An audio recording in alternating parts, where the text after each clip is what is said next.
അവധൂതസ്വത്വം ഒരു വ്യതിരിക്ത ആത്മായനം എന്ന ഒരു പുസ്തകം സമീപകാലത്ത് അങ്ങ് പ്രകാശനം ചെയ്യുകയുണ്ടായല്ലോ.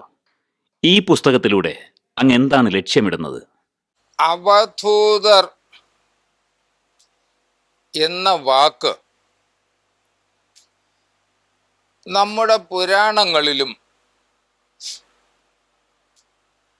മറ്റു മണ്ഡലങ്ങളിലുമെല്ലാം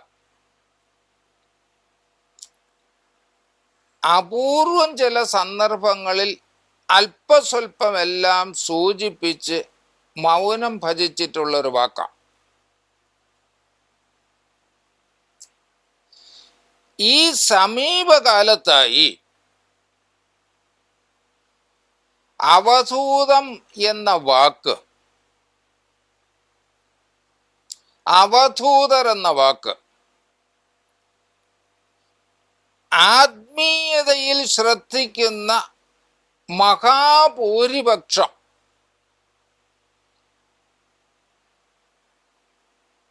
കൗതുകത്തോടുകൂടി ശ്രദ്ധിക്കാൻ തുടങ്ങിയിട്ടുണ്ട്.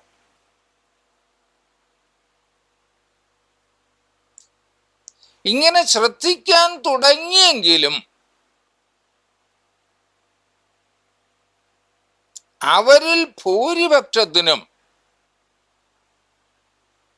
ഈ അവധൂതർ എന്നത് എന്താണ് എന്ന് ഇനിയും ശരിയായി ബോധ്യമായിട്ടില്ല.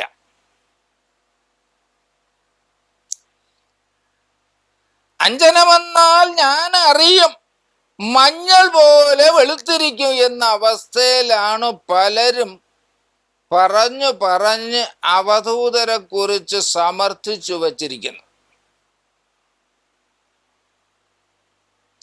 എന്നു മാത്രവുമല്ല, പലരും സ്വന്തം പേരിന്റെ മുമ്പിലും പിമ്പിലും അവധൂതൻ എന്ന് ചേർക്കുകയും,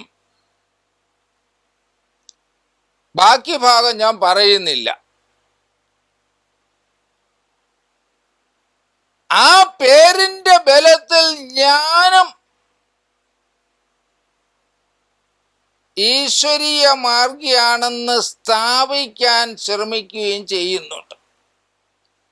അതൊക്കെ ശരിയാണോ തെറ്റാണോ എന്ന് അവരവരാണ് ചിന്തിക്കേണ്ടത്. അവധൂതം എന്ന വാക്കിന്റെ അർത്ഥം തന്നെ നിശേഷം ഉപേക്ഷിക്കുക, അവശേഷിക്കാതെ എല്ലാം വിട്ടുകളയുന്നതാണ് അവധൂതം. അതിൽ ആയ്ക്കും വായ്ക്കും ധൂവിനും എല്ലാം വ്യത്യസ്തമായ അർത്ഥങ്ങളുണ്ട്. ഇതെല്ലാം വളരെ വിശദമാക്കി പറയാനുള്ള സന്ദർഭം ഇപ്പോഴില്ല. എങ്കിലും സാധാരണ ഒരു മനുഷ്യൻ മാത്രമല്ല, ഏതൊരു ജീവജാലവും ജനിച്ചാൽ അവന്റെ ഉടല് അല്ലെങ്കിൽ ആ ജീവിയുടെ ഉടല് വന്ന് ബന്ധപ്പെടുന്ന ഈ പ്രപഞ്ചത്തിനെ ഉൾക്കൊള്ളും. ഈ പ്രപഞ്ചത്തിനെ മറ്റെന്തിനേക്കാളും തൻ്റെ താങ്ങും തണലുമായി, തൻ്റെ ആശ്രയമായി അവർ കാണും. അതിന് മനുഷ്യൻ തന്നെ വേണമെന്നില്ല. ഒരു പൂമ്പാറ്റയായാലും പുഴുവായാലും അതിരിക്കുന്ന ഇലയെ അത് അത്രത്തോളം കരുതലോടെ ശ്രദ്ധിച്ചെന്നിരിക്കും. അങ്ങനെ ഈ പ്രപഞ്ചത്തിൽ സന്തത സമ്പർക്കമുള്ള ഇളയത് മൂത്തത് അമ്മ, അച്ഛൻ, ബന്ധുക്കൾ, ഗുരു, ശിഷ്യൻ, സമ്പർക്കമുള്ള തീർത്ഥാടനങ്ങൾ, ക്ഷേത്രങ്ങൾ, ആലയങ്ങൾ, ദേവാലയങ്ങൾ, ആൾക്കാർ, വായിച്ച പുസ്തകം, ഓരോ മനുഷ്യനും ഏതിലെല്ലാം ബന്ധപ്പെടുന്നു അവിടെയെല്ലാം അവൻ ശരീരം കൊണ്ടല്ലെങ്കിലും അവൻ്റെ മനസ്സുകൊണ്ടല്ലെങ്കിലും അതിൻ്റെ ഉള്ളിലുള്ള ചിത്തം കൊണ്ടോ എന്തെങ്കിലും ഒരു ബന്ധം പുറത്തു കാണാത്ത രീതിയിലെങ്കിലും നിലനിർത്തും. ഒരു ഗുരുവിനെ മറ്റെല്ലാം വിട്ടാലും ആത്മീയതയിലേക്ക് പോകുന്ന ഒരു സന്യാസി തൻ്റെ അന്ത്യശ്വാസം വരെ തൻ്റെ ഗുരുവിനെയെങ്കിലും തൻ്റെ ശ്വാസത്തിലും ചിത്തത്തിലും നിലനിർത്തും. എന്ന് പറഞ്ഞാൽ അതിനോടെങ്കിലും, തൻ്റെ ഗുരുവിനോടെങ്കിലും ഒരു ബന്ധം നിലനിർത്തും. അഥവാ ജീവിതം അതാണ്. അതുകൊണ്ടാണ് ജീവിതത്തെ ഒരു കടങ്കഥ എന്ന് പറയുന്നത്. എത്രയെല്ലാം നമ്മൾ വേണ്ടെന്ന് വച്ചാലും ചിലതൊന്നും നമുക്ക് വിട്ട് കളിക്കാൻ പറ്റില്ല, വിട്ട് പൂർത്തിയാക്കാൻ പറ്റില്ല. ശങ്കരാചാര്യർക്ക് പോലും ഒടുവിൽ അമ്മ ശരീരം വിട്ടു, അമ്മയുടെ ശരീരത്തിൽ നിന്ന് ജീവൻ പോയെന്നറിഞ്ഞപ്പോൾ അദ്ദേഹം പാഞ്ഞമ്മയുടെ അടുത്തെത്തി, അമ്മയുടെ മരണാനന്തര കാര്യങ്ങൾ ചെയ്തു. എല്ലാ എതിർപ്പുകളെയും അദ്ദേഹം അവഗണിച്ചുകൊണ്ട് അത് ഭംഗിയായി നിറവേറ്റി. ഇതാണ് മനുഷ്യനും പ്രപഞ്ചവും തമ്മിലുള്ള ബന്ധം. നമ്മൾ എത്രയെല്ലാം ഡിറ്റാച്ച്ഡ് ആണ്, എത്രയെല്ലാം ബന്ധങ്ങൾ അറുത്തറുത്ത് മുന്നോട്ട് പോകുന്നു എന്ന് പറഞ്ഞാലും നമ്മുടെ അന്തരാത്മാവിലെല്ലാം അറുക്കാൻ പറ്റാത്ത എന്തൊക്കെയോ ചിലത് കാണും. അത് ഗുരുവാകാം, സ്വന്തം അമ്മയാകാം, ഒന്നുമില്ലെങ്കിൽ സർവേശ്വരനും ആകാം. അപ്പൊ ബന്ധങ്ങൾ അറുത്തു എന്ന് പറയുമ്പോഴും പൂർണ്ണമായും അറുക്കാതെയാണ് നമ്മൾ ഈ മണ്ണിൽ നിന്നും വിടുന്നതെന്നുള്ളതാണ് അതിൻ്റെ യാഥാർത്ഥ്യം. ഒന്നുമില്ലെങ്കിൽ ആ ഈശ്വരനുമായിട്ടുള്ളൊരു ബന്ധമെങ്കിലും ബാക്കി എല്ലാം വിടുമ്പം നമ്മൾ കെട്ടി നിർത്തും. ഞാൻ ഈ പറഞ്ഞ പ്രപഞ്ചത്തിൻ്റെയോ ജ്ഞാതിവർഗം, മനുഷ്യനാണെങ്കിൽ മനുഷ്യനാണല്ലോ ബന്ധുക്കൾ, തൻ്റെ ജ്ഞാതിവർഗവുമായിട്ടോ അന്യവർഗവുമായിട്ടോ എന്ത് ഈശ്വരനുമായിട്ടോ പോലും ഒരു ബന്ധത്തിൽ, ഒരു ബന്ധനത്തിൽ, ഒരു കെട്ടിൽപ്പെടാതെ അനന്തമായ ആകാശത്തിൽ എങ്ങോട്ടെന്നില്ലാതെ ചിറകു വിരിച്ചു പറക്കുന്ന മഹാഗരുഡനെ പോലെ ചില അപൂർവം മനുഷ്യർ ഈ പ്രപഞ്ചവും സർവേശ്വരനും ഉൾപ്പെടെ സർവ്വതിനെയും തന്നിൽ നിന്നും വേർപെടുത്തിയിട്ട് ഉടുക്കുന്ന വസ്ത്രം, കഴിക്കുന്ന ആഹാരം, കിടക്കുന്ന സ്ഥലം, ചൂട് തണുപ്പ്, കുളി പല്ലുതേയ്പ്, നല്ലത് ചീത്ത, വൃത്തിയില്ലായ്മ,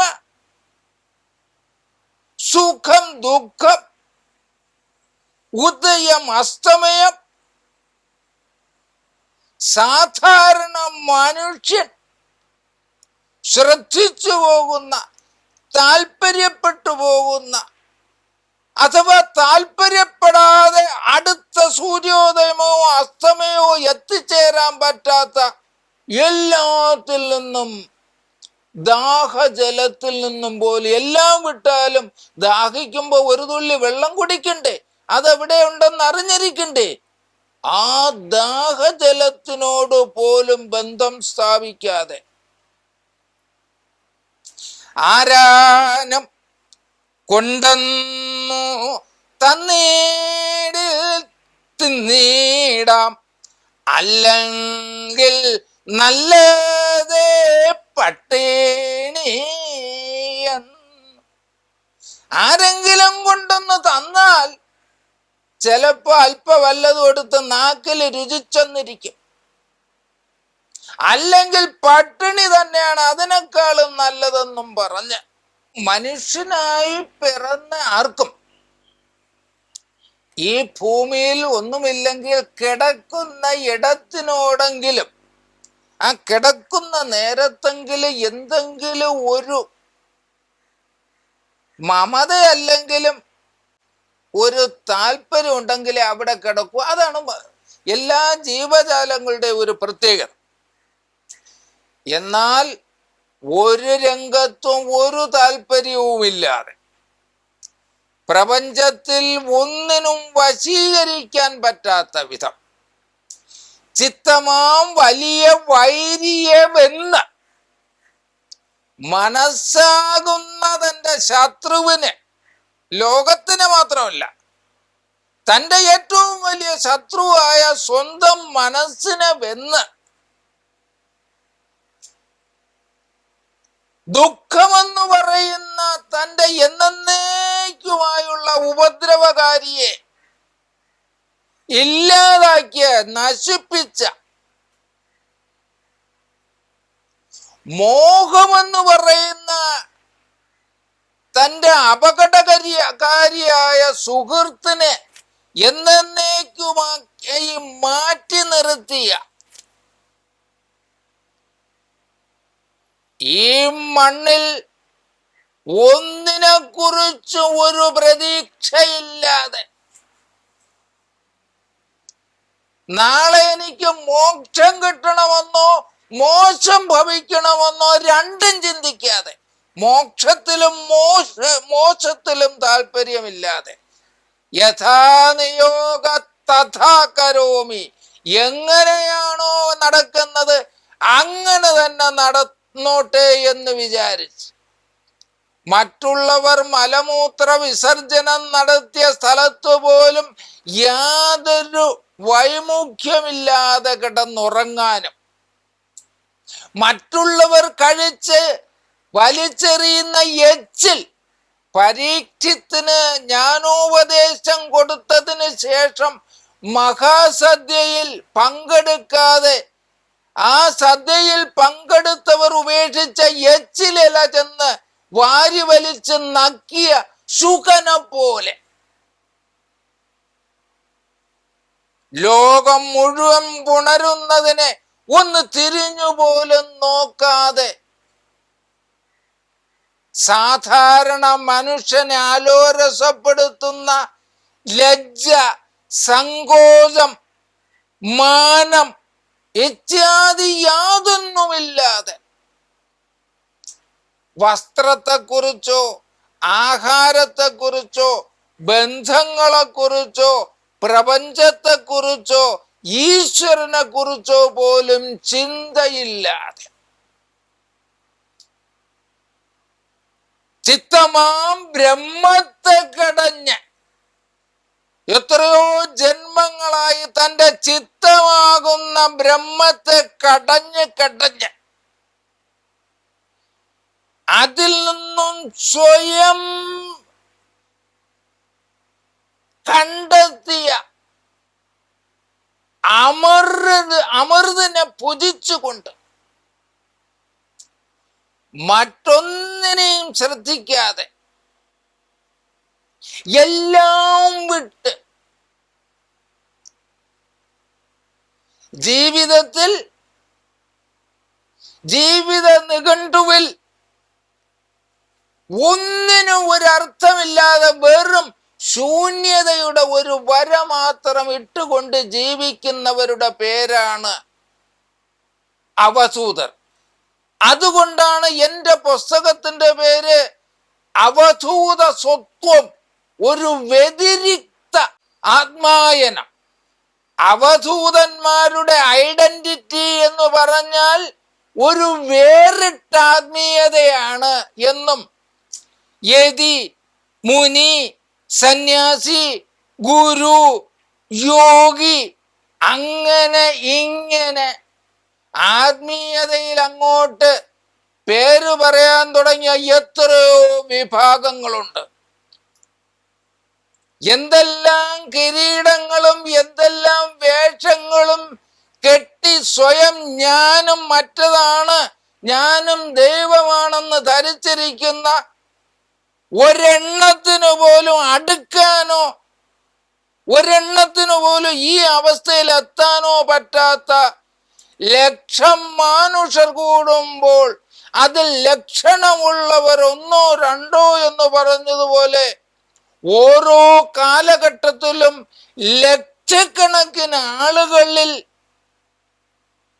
അവരുടെ ജീവന്റെ ഒരു പ്രത്യേക പുണ്യം കൊണ്ട് അവര് പോലും അറിയാതെ ഒരു മനുഷ്യനിൽ സംഭവിക്കുന്ന ഒരു മഹത്തായ അവസ്ഥാവിശേഷത്തിന്റെ പേരാണ് അവധൂതാവസ്ഥ. ശിവപുരാണത്തിൽ ശിവൻ അവധൂതനായി നിന്നതും അവധൂത ലീല കാട്ടിയതും ദിഗംബരനായി അവധൂത ലീല കാട്ടിയതും അത് പാർവതി ആനന്ദ ചിത്തത്തോടുകൂടി കണ്ട് രസിക്കുന്നതായും വർണ്ണിക്കുന്നുണ്ട്. മഹാവിഷ്ണു അവധൂതനായി ഭാരതത്തിലെ അവധൂത ചരിത്രത്തിലെ ആദ്യത്തെ അവധൂതനായി അറിയപ്പെടുന്നത്, മനുഷ്യരിൽ അവധൂതനായി അറിയപ്പെടുന്നത് ബ്രഹ്മ വിഷ്ണു മഹേശ്വരന്മാരുടെ ഈ മൂന്ന് മൂർത്തികളുടെയും ഏക അവതാരമായ മഹാ ദത്താത്രേയ മഹർഷിയാണ്. അവിടെ നിന്ന് ഇങ്ങനെ നമ്മൾ ചരിത്രം ഇങ്ങോട്ടെടുത്തു വരുമ്പോൾ ഈ അവധൂതന്മാർക്ക് തന്നെ ഒരു വലിയ ചരിത്രമുണ്ട്. അവർ ഇങ്ങനെ ജീവിച്ചുവെങ്കിലും അവരുടെ സമാധിക്ക് ശേഷം അവരെ അറിഞ്ഞ് അവരുടെ ഭക്തജനങ്ങൾ അവർ സഞ്ചരിച്ച സ്ഥലങ്ങളെല്ലാം മാർക്ക് ചെയ്തിട്ട് അതിനെ പിന്നീട് വളരെ ഒന്നാന്തരം ഈശ്വരീയ സ്ഥലങ്ങളാക്കി മാറ്റിയിട്ടുണ്ട്. ആ ദത്താത്രേയ മഹർഷി, ശ്രീപാദ വല്ലഭ മഹർഷി, അവധൂതൻ, അവരുടെ സ്ഥലങ്ങളെല്ലാം ഇപ്പൊ ഒന്നാന്തരം ആത്മീയ സഞ്ചാരികളുടെ അഭയസ്ഥലങ്ങളാണ്.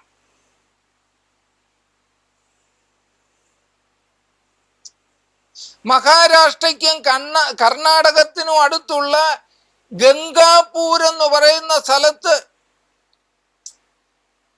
ഈ ശ്രീപാദവല്ലഭരുടെ ദത്താത്രേയന്റെ ഒരു ആശ്രമമുണ്ട്. അതേപോലെ തന്നെ ശ്രീപാദവല്ലഭർ 14 ദിവസം ഒരു നദിക്കകത്തിരിക്കുകയും 14ാമത്തെ ദിവസം ഉയർത്തെഴുന്നേൽക്കുകയും ചെയ്ത കുറുവാപുരത്ത് ഒരു സ്ഥലമുണ്ട്. അങ്ങനെ അനേക സ്ഥലങ്ങളുണ്ട്. ഇതൊക്കെ ചില അവധൂതന്മാരെ പിന്നീട് വന്ന ഭക്തജനങ്ങൾ അവരുടെ സ്ഥലം മറ്റുള്ളവർക്ക് ബോധ്യപ്പെടുത്തി കൊടുത്തതാണ്. സാധാരണ രീതിയിൽ അവധൂതന്മാർ ഒരു അഡ്രസ് പോലും അവശേഷിപ്പിക്കാതെയാണ് പോകുന്നത്. അവർക്ക് ഒരു സ്ഥലവുമില്ല, അവർക്ക് സമാധിയില്ല, അവർക്ക് ബന്ധങ്ങളില്ല.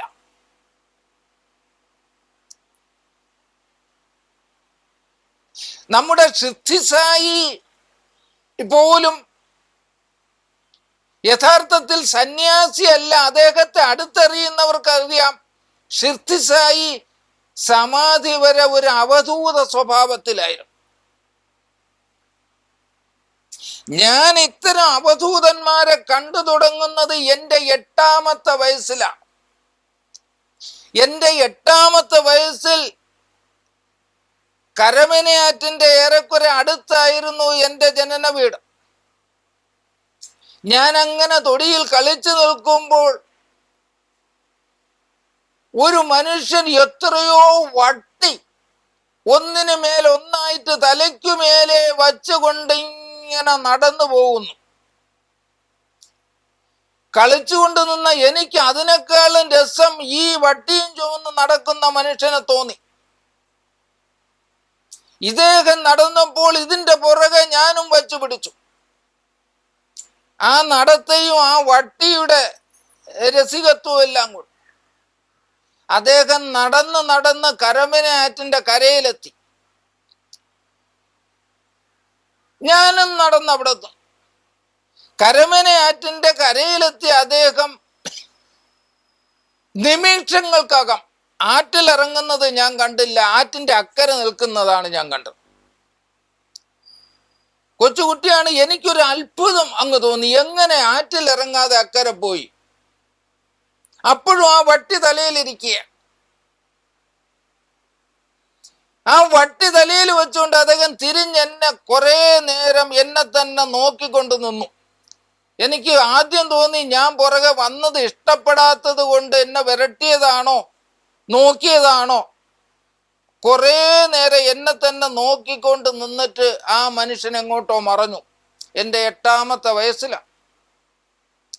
പക്ഷെ വർഷങ്ങൾക്ക് ശേഷം ഞാൻ മനസ്സിലാക്കി,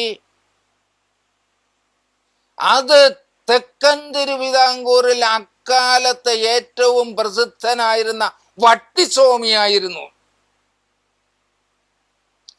അതിനുശേഷം പൂന്തുറയും തിരുവനന്തപുരം ശ്രീകണ്ഠേശ്വരത്തും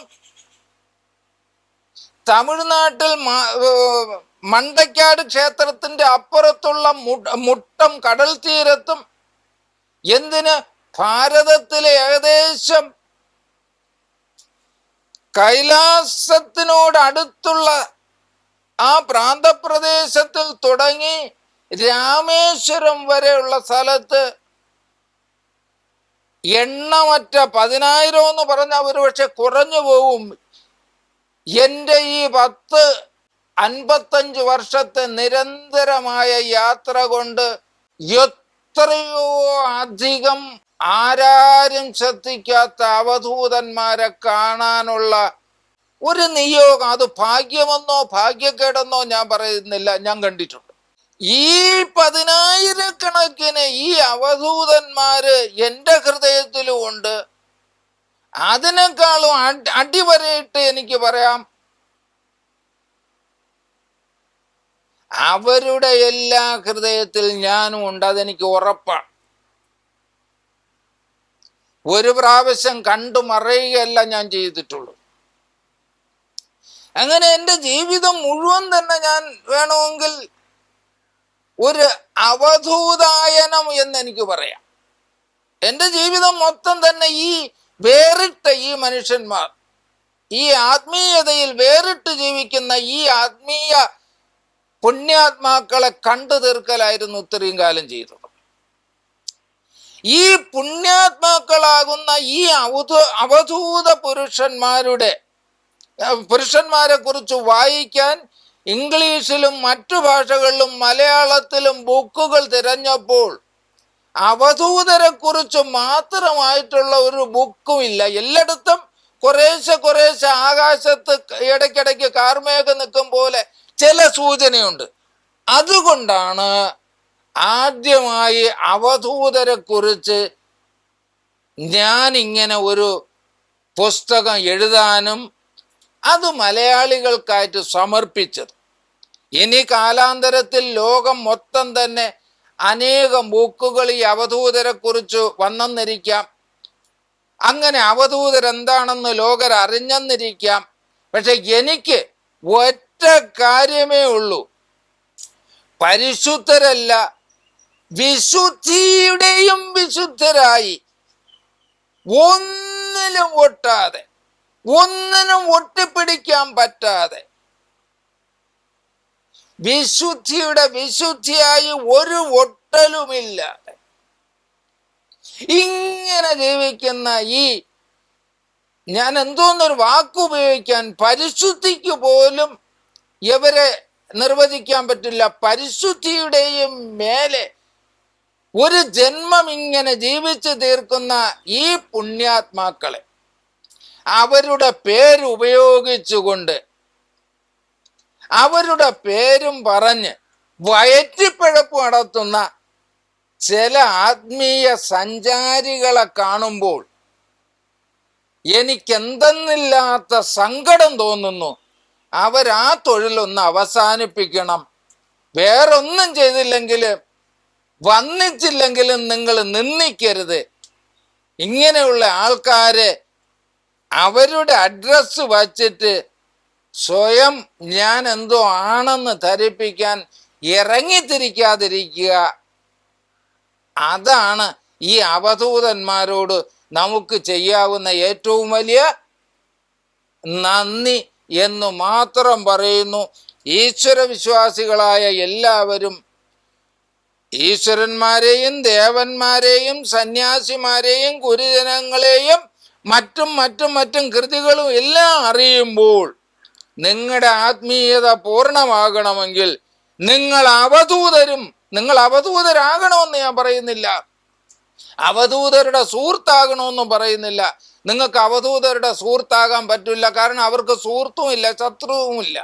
എങ്കിലും നിങ്ങൾ അവധൂതരെന്താണെന്ന് അറിയുക.